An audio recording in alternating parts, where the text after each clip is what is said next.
مساء الخير عليكم جميعا صديقاتي أصدقائي ومتابعي قناة كيمة نيوز. أخي المواطن، الحكومة بتقولك ما تستعبطش. أيوة، ما تستعبطش وتقول أنا مش معايا فلوس ومش معايا أجيب مصاريفي ولا مصاريف عيالي لأن المرتب مش مكفيني. أنت مش كل يوم طالع على التيك توك والفيسبوك واليوتيوب وعمال تلم فلوس من هنا ومن هنا والآخر تقولي أنا مفلس؟ شغل اللقم ده مش على الحكومة يا حبيبي. الحكومة وراك لغاية حاجة من الاتنين: يا تسلمها كل جنيه في جيبك يا تنتحر. والمرة دي بقى المقترحات مش جاية من رئيس الوزراء ولا من الرئيس نفسه، لا، دي جاية من مجلس تشريعي اسمه مجلس الشيوخ. صحيح هو بيصدر اقتراحات وتوصيات بس، وبعد كده بتتحول لمجلس النواب عشان يصوتوا عليها، انما برضه لما يكون المقترح في مصلحة تمويل الحكومة بالاموال، وبما ان 90% من مجلس النواب وطنيين، يبقى اكيد هيصوتوا لصالح المقترح ده. طب ايه هو المقترح ومين اللي اقترحه؟ المقترح يا سيداتي سادتي هو انشاء نقابة للبلوجرز او صانعي المحتوى. يعني ساعتك لو عندك حساب على اي سوشيال ميديا وبيجيلك منه فلوس $50 $100، بتاخدهم وتحولهم وتجيب بيهم 2 كيلو لحمة على فرختين على شوية فاكهة للعيال، يبقى انت بلوجر. ولازم بقى كمان تكون بلوجر نقابي، مش بلوجر من تحت السلم يعني، لانك لو ما اشتركتش في نقابة البلوجرز دي هتبقى مخالف للقانون، وتقريبا والله اعلم هيقفلوا لك الحساب بتاعك مبدئيا على الاقل، وممكن بعد كده يطلعوا قوانين فيها غرامة وسجن وحاجات ما يعلم بها الا ربنا. ده طبعا في حالة اقرار المقترح اللي احنا لسه مش عارفين مصيره ايه. طيب صاحب المقترح الألمعي ده مين؟ صاحب المقترح هو النائب المستشار محمد سعيد الجندي.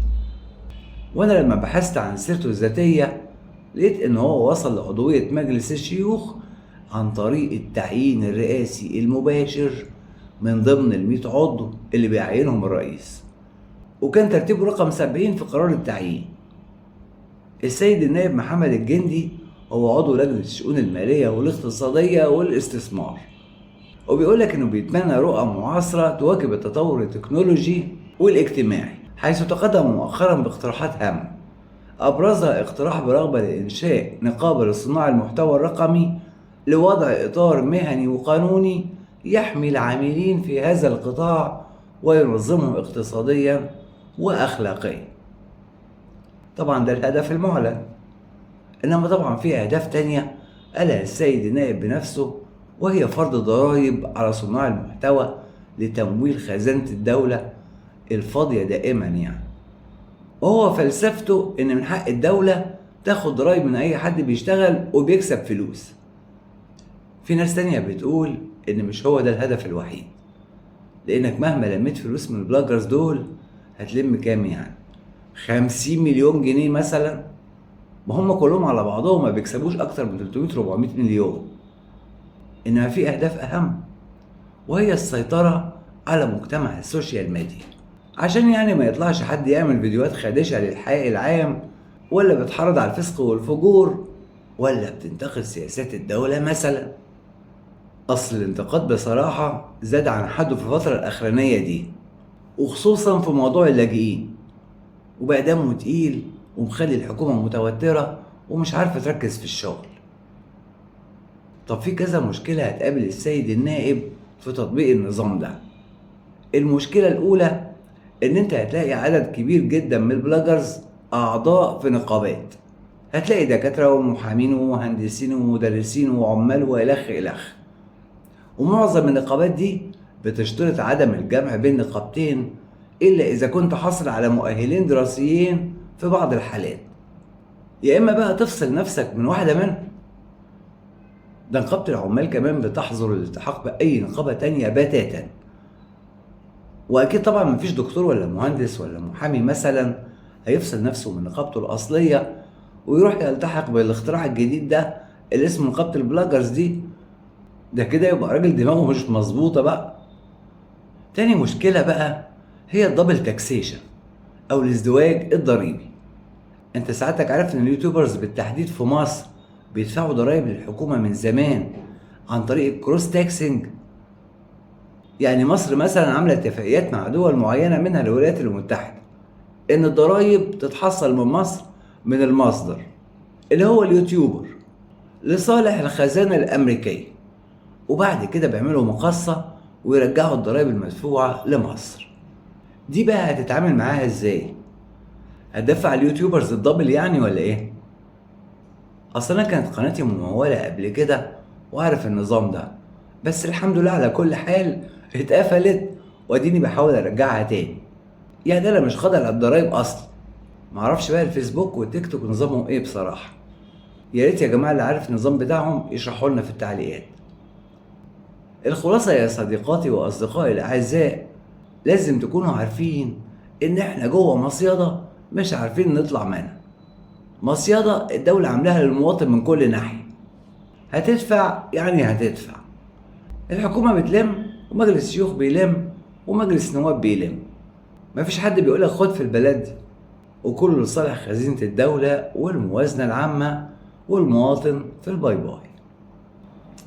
بالنسبة بقى للبنت اليتيمة الغلبانة اللي راحت تعمل محضر في واحدة صاحبتها ضربتها ومسكوها في الاسم عشان لقيوها عاملة فيديوهات خادشة للحياء اللي اسمها بسنت رحمي، مع ان الفيديوهات بتاعتها عادية جدا، يعني لا تخدش حياء الا واحد عمره ما شاف بنات اصلا في حياته، واحد ما بيشوفش الا خيم سودا.